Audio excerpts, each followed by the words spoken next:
بہترین Islamic videos, تلاوت قرآن مجید، نعت رسول مقبول صلی اللہ علیہ وآلہ وسلم اور پیکر علم و حکمت صاحبزادہ پیر سید ہدایت رسول شاہ صاحب کے تمام خطابات کے لیے ہمارے آفیشیل یوٹیوب چینل بزم علم و عرفاں کو سبسکرائب کریں اور بیل آئیکن پر کلک کریں تاکہ ہماری آنے والی تمام نئی ویڈیوز کا نوٹیفیکیشن آپ کو مل سکے۔ شکریہ۔ کہ ہدایت اس وقت وجود میں آتی ہے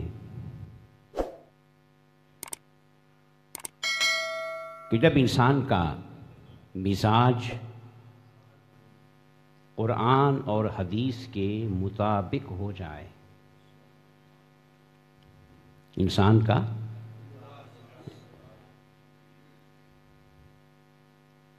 یعنی چند کاموں کے کرنے کا نام ہدایت نہیں، بلکہ پورے مزاج کو، طبیعت کو، خواہشات کو، تمناؤں کو بدلنے کا نام ہدایت ہے۔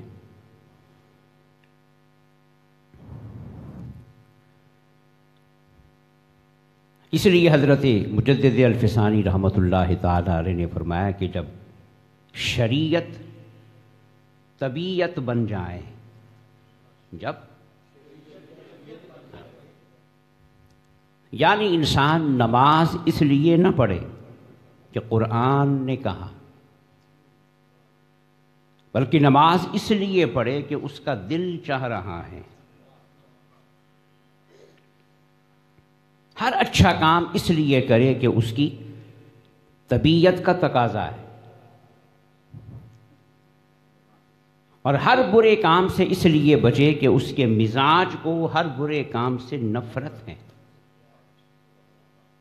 تو پھر وہ شریعت نہیں رہتی، وہ طریقت بن جاتی ہے،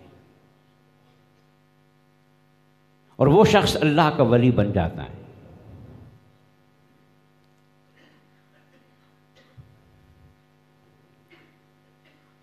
اور مزاج کہاں پہ بنتا ہے؟ کتابوں کے پڑھنے سے نہیں، مزاج بنتا ہے کسی مرد کامل کی صحبت سے۔ کسی مزاج والے کے پاس بیٹھیں گے تو وہی مزاج بن جائے گا۔ ایک نمبر کے پاس بیٹھو گے تو ایک نمبر بنو گے، اور 2 نمبر کے پاس بیٹھو گے تو 2 نمبر بنو گے۔ تو جیسی سنگت ہوگی، صحبت ہوگی، یارانہ ہوگا، ویسا ہی مزاج ہوگا، ویسا ہی۔ تو یہ بات بنیادی بات ہے کہ جب انسان کا مزاج ڈھل جائے تو سر سے لے کے پاؤں تک وہ پورا انسان پیکر ہدایت بن گیا۔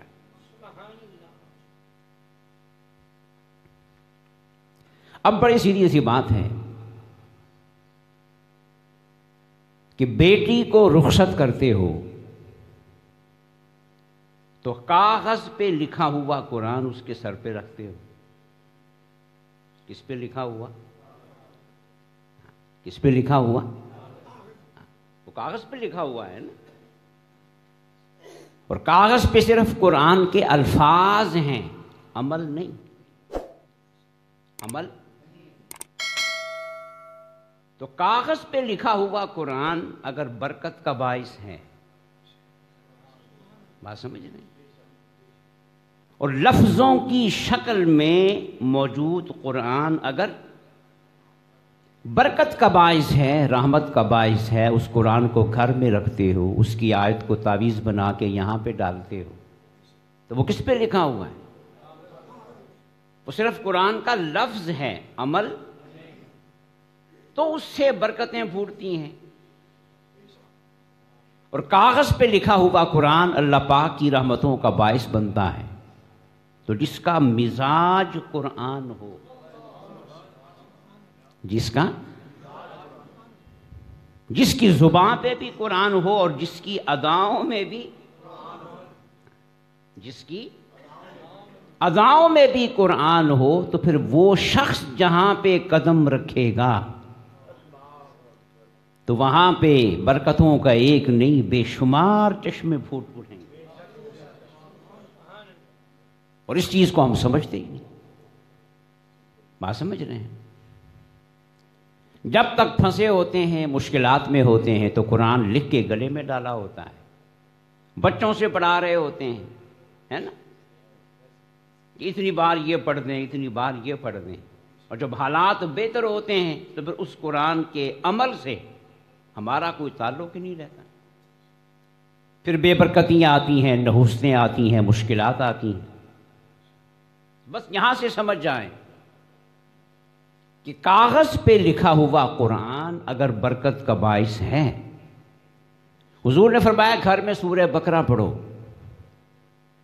گھر میں، اپنے گھروں کو قبرستان نہ بناؤ، کیا پڑھو؟ سورہ۔ یہ قرآن کے ساتھ تعلق کی ابتدا ہے، پڑھنا، یہ کیا ہے؟ آغاز ہے قرآن کے ساتھ تعلق کا۔ تو جس گھر میں سورہ بقرہ صرف پڑھی جائے تو اس گھر میں برکتوں کا نزول ہوتا ہے۔ تو جس گھر میں قرآن پہ عمل کرنے والا رہتا ہوگا، اور جس بستی میں، جس شہر میں، جس علاقے میں، جس قریے میں ایک بھی قرآن پہ عمل کرنے والا ہوگا، کہ جس کے مزاج میں قرآن ہے، جس کی طبیعت میں قرآن ہے، جس کی اداؤں میں، تو خدا کی قسم اس کے سامنے کاغذ پہ لکھے ہوئے 1000 قرآن بھی رکھ دیے جائیں تو وہ کم ہوں گے، وہ ایک مزاج والا ان سب پہ بھاری ہوگا۔ یہ جو ولیوں کی کرامتیں ہیں، یہ اسی چیز کا اظہار ہے کہ وہ خود قرآن بن چکے ہوتے ہیں اپنے مزاج کے اعتبار سے۔ حضور محدث اعظم پاکستان کا واقعہ مشہور ہے نا، محمد پورے کے مکان میں سایہ ہو گیا، جی کیا ہو گیا، پتھر گرتے ہیں، خون گرتا ہے، گھر والے گھر چھوڑ کے بھاگ گئے، بڑے بڑے عامل آئے، وہ بھی بھاگ گئے۔ اب وہ عامل تھے، ان کے پاس تعویذ، مگر قرآن والا مزاج نہیں تھا۔ ہاں، عامل ہونا، کسی تعویذ لکھنے کا ماہر ہونا اور شے ہے، اور قرآن کا مزاج رکھنا، اور جس کا مزاج قرآن والا ہوتا ہے وہ خود تعویذ ہوتا ہے۔ وہ اتنے سے کاغذ پہ لکھا ہوا اگر تعویذ بن سکتا ہے، تو جس کے انگ انگ پہ قرآن لکھا ہو، جس کا سارا وجود نور قرآن سے منور ہو، وہ کتنا بڑا تعویذ ہوگا۔ تو بڑے بڑے عامل آئے، بھاگ گئے، بالآخر وہ تنگ آ کے حضور محدث اعظم پاکستان کے پاس آیا۔ حضور مسئلہ حل نہیں ہوا تو محدث اعظم پاکستان، اب میں کہوں گا، وہ خود تعویذ تھے، عمل کی وجہ سے اور قرآن والا مزاج رکھنے کی وجہ سے، بولیں، خود عمل تھے، خود تعویذ تھے، خود وظیفہ تھے۔ تو کاغذ پہ کوئی تعویذ لکھ کے، کوئی وظیفہ، قبلہ مفتی محمد امین صاحب، اللہ پاک انہیں صحت و عافیت دے، ان کی عمر دراز فرمائے، اور ابا جی ان دونوں کو بلایا، اپنے ہاتھ میں پکڑنے والا ڈنڈا وہ دیا، اور کہا کہ یہ ڈنڈا اس گھر میں لے جاؤ اور جا کے فرش پہ مارنا، اور کہنا کہ ہمیں سردار احمد نے بھیجا ہے۔ ہمیں وہ نام ہی تعویذ بن گیا، نام ہی لیا نا، خود تو نہیں گئے، ڈنڈا بھیجا اور کہا کہ کہنا کہ ہمیں جو کوئی بھی یہاں پہ ہے وہ یہاں سے نکل جائے اور آئندہ نہ آئے۔ بس جا کے ڈنڈا مارا اور کہا کہ ہمیں سردار احمد نے بھیجا ہے، نکل جاؤ یہاں سے۔ تو وہ دن آج کا دن، پھر وہاں کوئی شکایت؟ تو کیا سمجھ میں آیا کہ جس کا مزاج قرآن والا ہو وہ کسی تعویذ کا محتاج، وہ خود کیا بن گیا؟ تو ہدایت اس وقت وجود میں آتی ہے کہ جب ہدایت کس میں آئے؟ بولیے، مزاج میں آ جائے، طبیعت میں آ جائے۔ حضور نے صحابہ کرام سے بعض معاملات پہ مشورہ لیا، بلایا، وہی نہیں آئی، کیا لیا؟ صحابہ کرام سے مشورہ لیا۔ تو سیدنا فاروق اعظم اس بات پہ فخر کیا کرتے تھے۔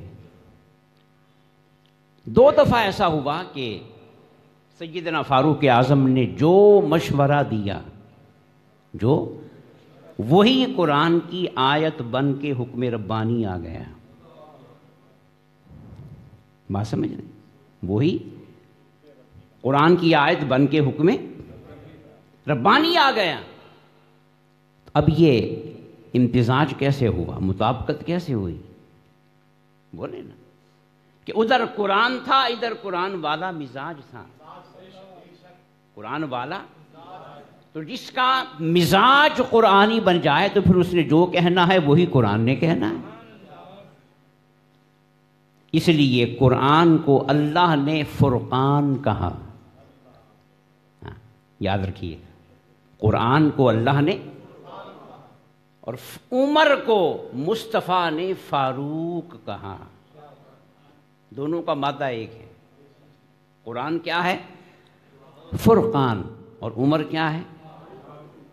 دونوں کا مادہ ہے فرق۔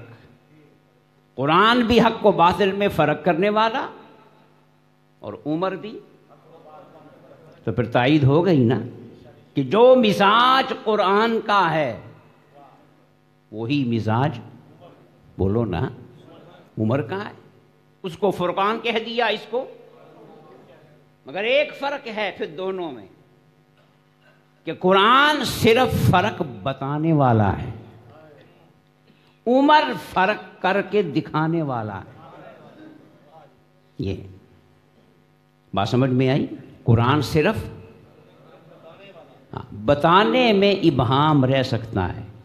میں ایک بنیادی بات عرض کر رہا ہوں، بتانے میں ابہام، اور سمجھنے والا ہو سکتا ہے پورا سمجھے یا، مگر جو کر کے دکھانے والا ہے نا اس میں ابہام۔ اس لیے قرآن نے کیا کہا کہ جب بھی مجھ سے صراط مستقیم کی دعا کرو نا، اب بات سمجھیں، کس کی دعا کرو؟ اہدنا الصراط المستقیم، مولا ہمیں، تو کیا کہا؟ قرآن کا راستہ نہیں، گل گول مول رہے گی، ابہام رہے گا، یوں نہ کہو، یوں کہو، صراط الذین، مولا جو عمل کر کے دکھانے والے ہیں نا ہمیں ان کے قدموں میں لے جا، تاکہ پھر ابہام، جب ابہام رہتا ہے تو پھر ہدایت مل بھی جاتی ہے اور نہیں بھی ملتی۔ وَيُضِلُّ بِهِ كَثِيرًا وَيَهْدِي بِهِ كَثِيرًا۔ تو عمر فرق بتانے والے نہیں تھے، فرق کر کے دکھانے والے تھے۔ اس لیے حجر اسود کو چوما نا، کیا؟ تو چومنے سے پہلے کیا کہا کہ اے پتھر تو صرف پتھر ہے، تو صرف، اور ہم پتھروں کو کبھی کا چھوڑ چکے ہیں، بتوں کو کبھی کا، تو ہرگز اس لائق نہیں ہے کہ تجھے چوموں۔ یہ اصلاح ہے، یہ حق و باطل میں۔ اور پھر کہا تاریخی جملہ، پور قیامت پکانے والی پوری امت کا عقیدہ صحیح کر دیا۔ فاروق جو ہوئے تو ذمہ داری تھی نا، کہا کہ پتھر صرف اس لیے چوم رہا ہوں، صرف اس لیے چوم رہا ہوں، تیرا کوئی کمال، صرف اس لیے چوم رہا ہوں کہ میں نے یار کو تجھے چومتا ہوا دیکھا ہے۔ 2 باتیں کر دیں عمر نے، ایک تو یہ کہ ہم پتھر کو نہیں چوم رہے، یار کی سنت پہ عمل کر رہے ہیں، یار کی، اور دوسرا یہ بتا دیا کہ جب بھی پتھر کو چومو تو اس نیت سے چومو کہ آمنہ کے لال نے چوما ہے، بس۔ گناہ تو بخشے ہی جائیں گے. جہاں حضور کی نسبت آئے گی وہاں بخشش نہیں ہوگی. تو گناہوں کی بخشش کی لالچ میں نہ چومنا، صرف اس لیے چومنا تو اس عمل سے بھی حضور کی محبت بڑھے گی کہ میں کس کی سنت پہ عمل کر رہا ہوں؟ یار کی، آقا کی. تو بتوں سے دور بھی کر دیا، پتھروں سے دور بھی کر دیا، اور یار کے قریب بھی کر دیا. دونوں کام کر دیے نا. حضرت امام شافعی رحمۃ اللہ تعالی علیہ، وہ جملہ ذہن میں رہے کہ ہدایت کب بنتی ہے؟ جب کیا بنتا ہے؟ بولیے کیا بنتا ہے؟ مزاج بنتا ہے. امام شافعی فرماتے ہیں کہ پورا قرآن مٹا دیا جائے، جب مزاج بنتا ہے تو کیسا کمال آتا ہے. پورا قرآن صرف ایک آیت میرے سامنے رکھ دی جائے. اس آیت میں کیا ہے میں بتاتا ہوں، صرف، اور باقی سارا قرآن مجھ سے ہٹا دیا جائے تو میں اس ایک آیت سے پورا قرآن اخذ کر لوں گا. اس ایک پورا قرآن کیسے اخذ کر لیں گے؟ اس لیے کہ ہدایت والا کیا بن گیا؟ مزاج بن گیا. ہدایت والا مزاج بن گیا. وہ آیت کیا ہے؟ وہ 14ویں پارے کی آیت ہے کہ ان اللہ یأمرکم بالعدل والإحسان وإیتاء ذی القربى وینہی عن الفحشاء والمنکر والبغی. اللہ تمہیں 3 کاموں کا حکم دیتا ہے اور 3 کاموں سے روکتا ہے. کتنے؟ تو میں بس یہ آیت میرے سامنے رہ جائے میں پورا قرآن نکال لوں گا.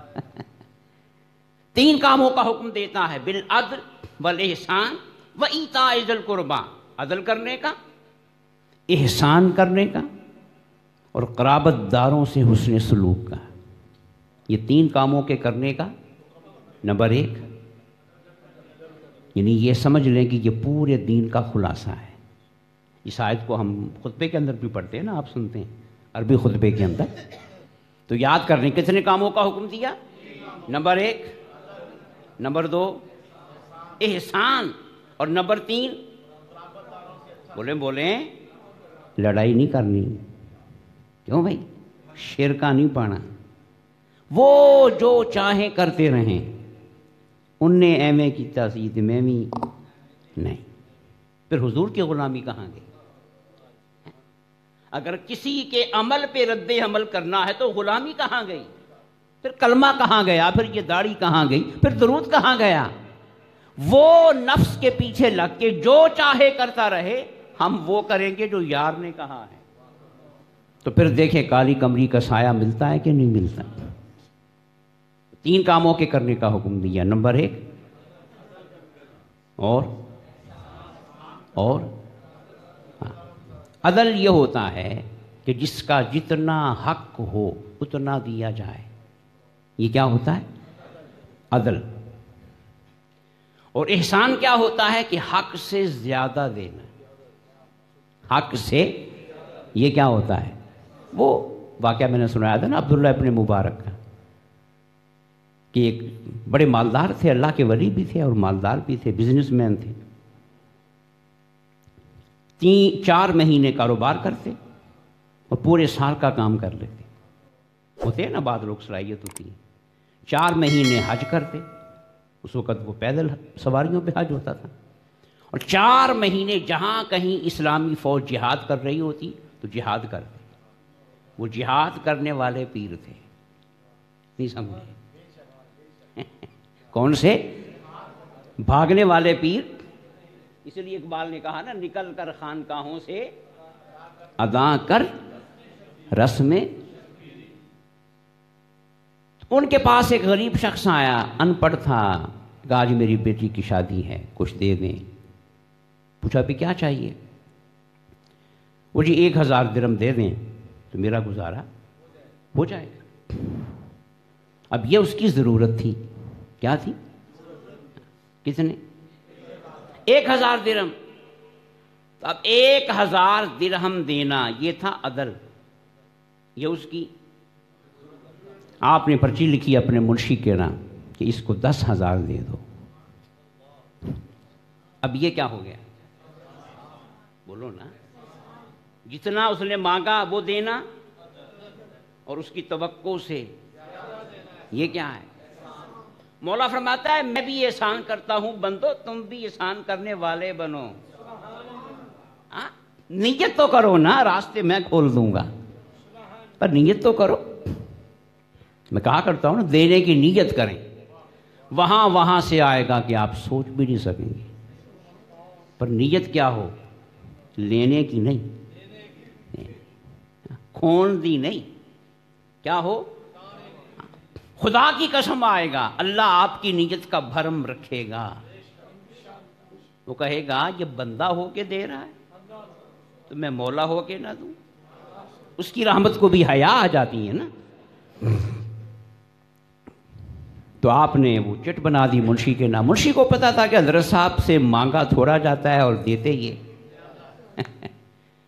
اس نے چٹ ایسے کر کے رکھ لی. ہاں جی کتنے مانگے سی؟ وہ جی 1000، یہ میری ضرورت ہے، بیٹی کی شادی. اس نے 1000 نکالے دے دی، پرچی اپنے پاس رکھ لی. اب وہ 1000 درہم لے کے جب سامنے سے گزرا نا، اسے تو نہیں پتا کہ حضرت صاحب نے کیا لکھا ہے. آپ نے بولا ہے ہاں جی کتنے لیے تھے؟ وہ جتنے مانگے تھے مجھے 1000 مانگے تھے، 1000 دے دیے. اس کو سائڈ پہ کیا، منشی کو بلایا کہ بھی 1000 کیوں دیے؟ میں نے لکھے تھے. اس نے کہا جی آپ ایسے ہی لٹاتے رہتے ہیں، جب اس نے مانگے ہی 1000 تھے تو آپ ایسے 10,000 لکھ دیے. اب سنیں مزاج والے کا جملہ. کس کا؟ دینا جس کا مزاج بن جائے. اس نے کہا کہ بھی 1000 تو اس نے مانگے تھے، وہ تو اس کی امید تھی. کیا تھی؟ توقع تھی. اور جب اسے امید سے زیادہ 10,000 ملتے تو یہ بتا وہ کتنا خوش ہوتا. اور جب یہ خوش ہوتا تو وہ خوش ہوتا. تو نے میری نیکی کو ضائع کر دیا. تو یہ کیا ہے؟ احسان. کیا ہے؟ عدالت میں آپ جاتے ہیں نا، 3 چیزیں ہیں: انصاف، عدل، احسان. کیا؟ انصاف کا ہوتا ہے برابر، آدھا آدھا، آدھا ادھر پہ آدھا. مطلب کیا ہے برابر؟ مطلب کیا ہے برابر؟ جب آپ عدالت میں جائیں گے نا تو پہلے انصاف ہوگا، وہ دونوں کو برابر رکھے گا، مدعی کو بھی. اور بولو اتنے کیس لڑتے ہو، مدعا ہے، مدعی اور دونوں کو کیا کرے گا؟ کسی کو کسی پہ ترجیح. تو یہ کیا ہے؟ جب کیس چلے گا، دلائل سامنے آ جائیں گے، گواہیاں آ جائیں گی، اب وہ دونوں کو برابر رکھے گا؟ اب جس کا حق ہے اسے، اور دوسرے کو سزا دے گا دوسرے کو. تو یہ کیا ہے؟ عدل. جس کی جو ضرورت تھی، جو حق تھا وہ اسے. تو پہلے کیا ہوا؟ بات سمجھ رہے ہیں نا؟ پھر کیا ہوا؟ عدل. تو فرق ہے کہ نہیں انصاف میں اور عدل میں؟ پہلے کیا تھا؟ پھر عدل.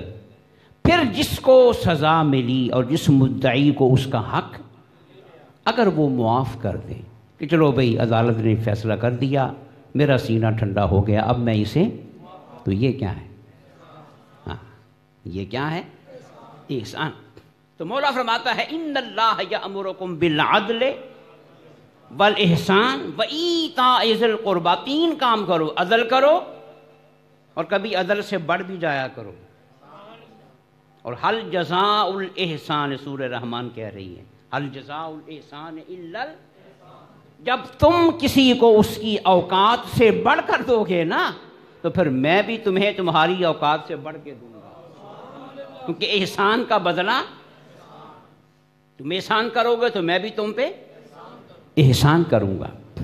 ہم کرتے نہیں ہیں، امید رکھتے ہیں تو پھر پریشان ہوتے ہیں، پھر شکوہ کرتے ہیں. ہاں مگر پہلے کرو اور پھر مانگو، پھر تو خدا کی قسم دعا مانگنے سے پہلے ہی قبول ہو جائے گی. مانگنے کی بھی شرط ہے نا، طریقہ ہے.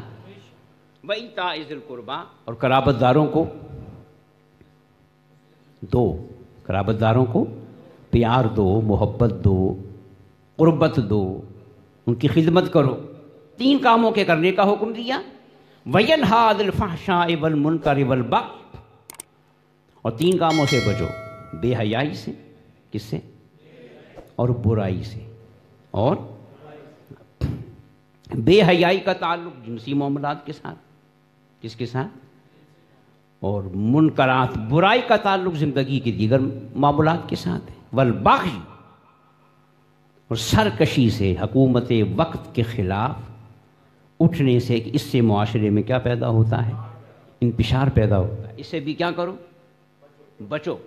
تو 3 کاموں کے کرنے کا حکم دیا اور 3 کاموں سے.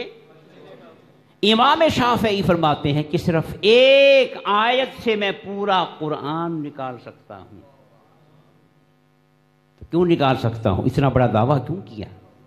اس لیے کہ ہدایت والا، بولیے، ہدایت والا مزاج بن گیا تھا. ہدایت والا.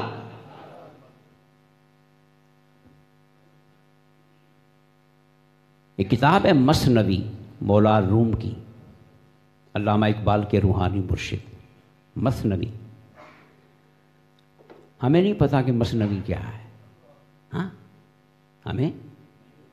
اور امریکہ میں اس کا انگریزی میں ترجمہ ہو چکا ہے اور وہ اس کو پڑھ رہے ہیں، اس سے علم لے رہے ہیں. سرمایہ کسی کا اور فائدہ کوئی. یہ ہمارے زوال کا سبب ہے نا، کہ ہمیں اپنے اسلاف کے خزانوں کی خبر ہی نہیں. ہم تو حضور کی سیرت نہیں پڑھتے. کتنے گھروں میں حضور کی سیرت کی کتاب نہیں پڑھتے ہی نہیں. تو پتہ کیسے چلے گا حضور کیا ہے اور ہمیں کیا کرنا ہے؟ تو مثنوی کے بارے میں علماء نے کہا. کس نے؟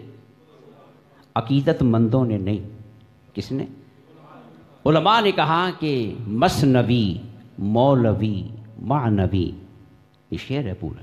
مثنوی، مولوی، معنوی، ہست قرآن در زبان پہلوی. علماء نے کہا یہ جو مولائے روم کی مثنوی ہے، یہ مثنوی نہیں، یہ فارسی زبان میں قرآن ہے. کتنی بڑی بات کہہ دی. فارسی زبان میں، حالانکہ وہ اللہ کا کلام نہیں، اللہ کے بندے کا کلام ہے، اشعار کی شکل میں ہے. قرآن تو شعر ہے ہی نہیں. قرآن تو شعر ہے ہی نہیں. علماء نے کہا کہ یہ مثنوی فارسی زبان میں. یہاں سے کیا سمجھ میں آیا؟ قرآن کیوں ہے کہ کہنے والے کا مزاج قرآن ہے. کل سمجھ آ رہی؟ کہنے والے کا، تو اس کی زبان سے جو کچھ نکل رہا ہے وہ کیا ہے؟ قرآن. تو ہدایت کب بنتی ہے؟ کہ جب ہدایت کس میں آئے؟ کس میں آئے؟ مزاج میں آئے. تو اس مزاج کی ہر ادا میں پاکیزگی ہوگی، طہارت ہوگی، قرب الہی کا جذبہ ہوگا، انسانیت ہوگی. ان اداؤں پہ فرشتے بھی رش کریں گے، فرشتے بھی رش کریں گے کہ اس ادا کا مزاج رکھنے والا عام مزاج رکھنے والا نہیں، اس کے پورے مزاج پر اللہ کا قرآن حاوی ہو چکا ہے. اب یہ ہدایت یافتہ ہو گیا. کیا ہو گیا؟ یہی وجہ ہے کہ پھر اللہ تعالیٰ جن لوگوں کا مزاج، میں آخر میں ایک بات شروع کر کے پھر، کیونکہ آگے ربیع الاول شریف بھی آ رہا ہے، اس کو آگے بڑھائیں گے. حضور نے، اب میں کہوں گا، 40 سال کی عمر میں جب دعویٰ کیا کہ لا الہ محمد، تو مکے والوں نے کہا محمد تیرا خدا نظر، قرآن اترتا ہوا نظر. تو کوئی کیا لا، میں نے کئی دفعہ سنا دیا ہے. مجھے اس واقعے سے خود پیار ہے. ہاں، یہ واقعہ ہی ایسا ہے، اور اس واقعے میں انسانیت کا کمال ہے. بات سمجھ آئی؟ اور آپ کو پتہ ہے جب کوئی شے کامل ہو جائے تو ختم ہو جاتی ہے. کیوں بھائی؟ جب محفل مکمل ہو جائے، بولو نا، جب قرآن کے 30 پاروں کی تلاوت مکمل ہو جائے تو ختم قرآن نہیں ہوتا. تو حضور کی ذات میں انسانیت کیا ہو گئی؟ تو پھر نبوت ختم ہو گئی، کیونکہ کامل ہو گئی. اس سے آگے اب کوئی تصور، تو پھر کیا ہو گئی؟ مکمل ہو گئی تو بولیں نا، مکمل ہو گئی تو ختم ہو گئی. تو ختم ہونے کا معنی نقص نہیں ہے، ختم ہونے کا معنی یہ ہے کہ اب اس سے آگے کوئی تصور، تو پھر ختم ہی ہونا. مکان کی تعمیر ختم ہو گئی، کیا مطلب؟ مکمل ہو گئی. جب مکمل ہو جائے گی پھر تو مستریوں کو جانا پڑے گا نا. پہلے جتنا مرضی زور لگا لیں، 6 مہینے کے سال لگا لیں، کہتے ہیں نا مستریاں نو کٹنا بڑا مشکل ہوتا ہے. لیکن جب بہرحال مکان مکمل ہو جائے گا تو تعمیر کیا ہو جائے گی. تو جو شے مکمل ہو جائے وہ ختم ہو جاتی ہے. تو مکے والوں نے کہا کہ کوئی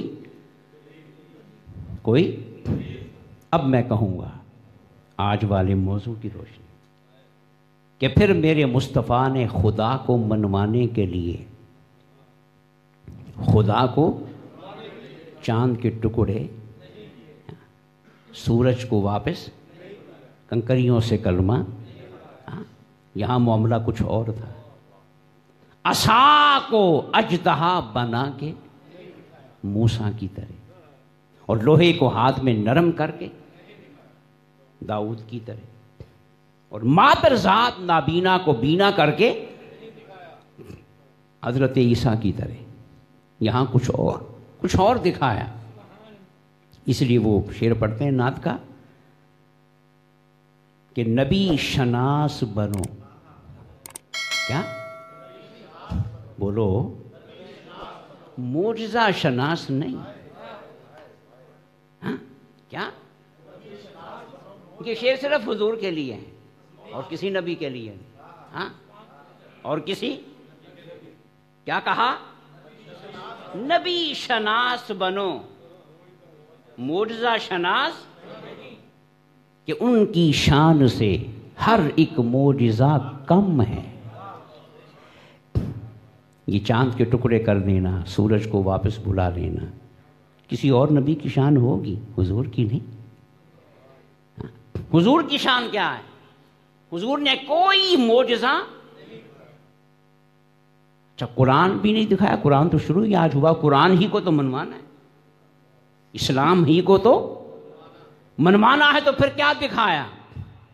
تو پھر مجھے کہنے دو، مصطفیٰ نے کچھ اور نہیں دکھایا، مصطفیٰ نے اپنا مزاج دکھایا. کیا دکھایا؟ کیا کہا؟ میری 40 سال کی گزری ہوئی زندگی میں کوئی عیب تو نکال کے دکھاؤ. کوئی بولو. تو پھر مکے والوں سے کیا کہا؟ معجزہ دیکھو کہ نبی دیکھو؟ بولو. کس بات کی دعوت دی کہ معجزہ شناس بنو یا نبی شناس بنو؟ اور ہم 1400 سال کے بعد بھی معجزہ شناس ہی ہیں. وہ جو چاند میں کچھ لکھا ہوا لگ رہا ہے، فوراً جناب موبائل پہ وہ میسج آنے شروع ہو جائیں گے. وہ دیکھیں جی چاند پہ نالین کا نقشہ بنا ہوا ہے. مت ماری گئی قوم کی. جب حضور نے چاند کے ٹکڑے نہیں کیے تھے اس وقت چاند پہ نالین نہیں بنی، اس وقت چاند پہ کلمہ تو آج لکھا جانا ہے. یہ سب بے وقوفیاں ہیں اور یہ زوال کی نشانیاں ہیں. کس کی؟ زوال کی نشانیاں ہیں. یہ وہ درخت کے پتے پہ یہ لکھا ہوا ہے، وہ جی روٹی پہ یہ لکھا ہوا ہے، نہیں. اسلام کو اس طرح منواؤ جس طرح آمنہ کے لال نے منوایا ہے، جس طرح آمنہ کے حضور نے سب کچھ کر سکتے تھے. جس کا غلام دریائے نیل کو بہنے پہ مجبور کر سکتا ہے، جس کا غلام جنگل کے جانوروں کو کہہ سکتا ہے نکل جاؤ ہم نے شہر بنانا ہے. اس نبی سے کیا نہیں ہو سکتا تھا؟ مگر نہیں. حضور نے فرمایا میری 40 سال کی زندگی میں کوئی کسی کو میں نے دکھ دیا ہو، کسی کو گالی دی ہو، کسی کا حق مارا ہو، کسی سے بد عہدی کی ہو، کسی سے بد بیانتی کی ہو، کوئی ایپ تو نکال کے دکھاؤ۔ اب میرا آپ سے سوال ہے، ہدایت 40 سال کے بعد شروع ہو رہی ہے، قرآن کا نزول آج سے شروع ہو رہا ہے اور آنے والے 23 سال میں اس کا نزول مکمل ہوگا، اور یار کہہ رہا ہے دلیل کے طور پہ کہ پچھلی زندگی میں عیب نکالو۔ تو پھر مجھے بتاؤ، اب مجھے بتاؤ، وہ جو پچھلی زندگی ہر عیب سے پاک تھی، وہ ہدایت کا کمال تھا۔ ہدایت تو آج شروع ہو رہی ہے ہدایت کو تو جنم آج مل رہا ہے، اور جس پاکیزگی سے ہدایت کو منوایا، وہ پاکیزگی کہاں سے آئی؟ وہ پاکیزگی تو پھر یاد رکھیے، یہ قرآن کا ثمر نہیں تھا، یہ حضور کے مزاج کا ثمر تھا۔ اللہ نے حضور کا مزاج ہی قرآن بنا دیا، ایسا بنا دیا کہ اس مزاج والے سے کبھی کوئی غلطی، اس مزاج کے حامل میں کبھی کوئی عیب۔ اس لیے حسان نے کیا کہا، خلقتا مبرأ من کل، یہ نہیں کہا کہ 40 سال کے بعد، نہیں، آقا آپ کو پیدا ہی آپ کو پیدا ہی ہر عیب سے پاک کیا گیا۔ کل سمجھ آئی؟ آپ کو پیدا ہی، تو وہ جو ہر عیب سے پاک ہونا تھا، یہ مزاج میں تھا۔ کس میں تھا؟ اور حضور نے اپنے مزاج سے پورے دین کو منوایا، اللہ کو منوایا۔ کس کو منوایا؟ تو جس مزاج نے اور جس کی 40 سالہ زندگی نے خدا کو منوایا ہو، تو پھر بولو اس کا ذکر کرنا چاہیے کہ نہیں کرنا چاہیے؟ اسی کا ذکر ہی تو نعت کہلاتا ہے۔ کیا کہلاتا ہے؟ پچھلے نبیوں میں سے یاد رکھیں، کسی نبی کی نعت نہیں ہوئی، آن دی ریکارڈ۔ وہاں خدا کا ذکر ہوتا تھا، عبادت، مگر آدم سے لے کے عیسیٰ تک کسی نبی کی، یا آج بھی عیسائی عیسیٰ کی نعتیں پڑھتے ہیں؟ بولو، یہودی موسیٰ کی پڑھتے ہیں؟ نہیں، یہ نعت شروع ہوئی ذات مصطفیٰ سے ہوئی ہے، اس لیے کہ پوری کائنات نبوت میں اپنے مزاج سے خدا کو منوانے والا ہے ہی آمنہ کا لال۔ تو پھر اس لیے حضور نے فرمایا کہ میری 40 سال کی زندگی میں کوئی، تو جتنا ہم حضور کا ذکر کرتے جائیں گے نا، تو بنانے والے کی توحید کا پرچم خود بخود لہراتا چلا جائے۔ اس لیے ہم حضور کی کیا پڑھتے ہیں؟ نعت پڑھتے ہیں۔ تو نعت پڑھنے کے ساتھ ساتھ ہمیں اپنا بھی تھوڑی سی شرم آنی چاہیے کہ ہم کتنے بڑے کے غلام ہیں، تو پھر ہمیں کس مقام پہ ہونا چاہیے۔ بات سمجھ رہے ہیں؟ اللہ پاک کی بارگاہ میں دعا ہے کہ رب قدوس ہم سب کو نیک عمل کی توفیق عطا فرمائے۔